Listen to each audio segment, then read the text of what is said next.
Joining me here in the studio to look through all the latest headlines here in France is Nicholas Rushworth. Good morning. Good morning, Catherine. We're going to be starting off with a top story which was actually revealed by our partner radio station.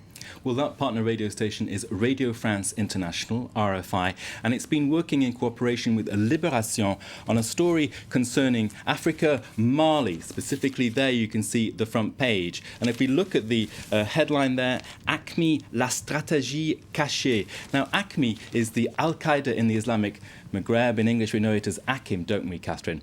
La stratégie cachée is the hidden strategy. And what is that about? It's about the bloke you see on that front page, whose name is Abdelmalek Droukdel. He is the leader of that organization.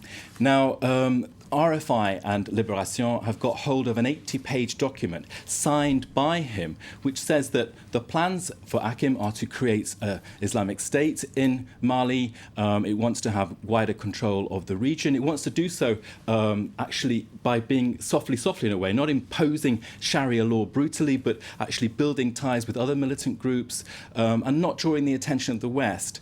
Now, this document is, according to the editorial of Libération, really glaçant, that word translating as sending a shiver down the spine, because of what's happened, Catherine. We've had a French military intervention since January, haven't we, in Mali? That Opération Serval, the Serval operation, was judged a success, wasn't it? But what we're seeing in this report, which what French readers will be looking at this morning in Libération, is really that this organisation is just lying low. It's actually waiting to just make a return and actually build up networks locally around the country. Potentially crucial intelligence information there as well in that report, I imagine.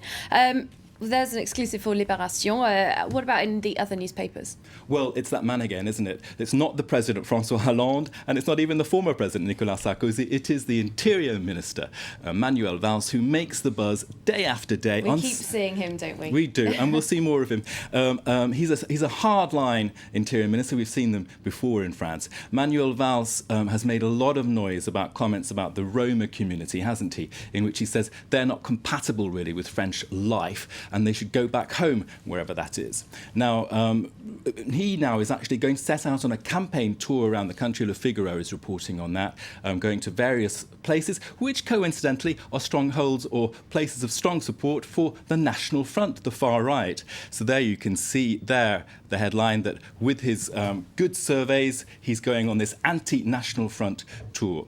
So that is just reflecting a whole mood of really this kind of hardline stance within the ruling Socialist Party towards actually gaining the populist vote. I suppose that populist rhetoric that they're hearing from him is something that we more normally associate with the National Front, isn't that whole immigration? Yes, immigration. Roma community certainly taking a lot of stick from all sides, it would seem, at the moment. And we can see that there with that other article that's just flashed up there from Le Parisien aujourd'hui en France, showing Marine Le Pen face-to-face with Manuel Valls. And there, the Valls and Le Pen se défient. They're facing off and standing off. He, on Tuesday, will be going to Forbach, which is in the east of the country. 25% of people voted for Marine Le Pen there in the first round of the election last year for the presidency. So that whole mood in France now is about this whole discussion about the Roma community is actually translating into a broader discussion about issues about racism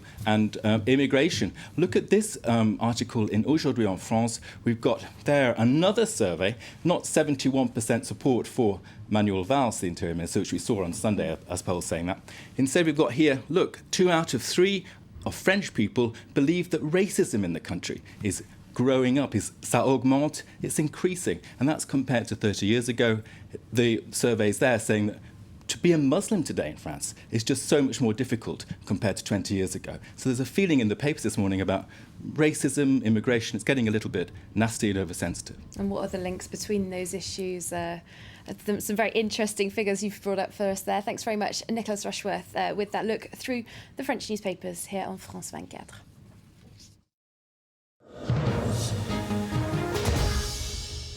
Well, do stay with us here on Live from Paris, because coming up, we've got the latest international news updates for you.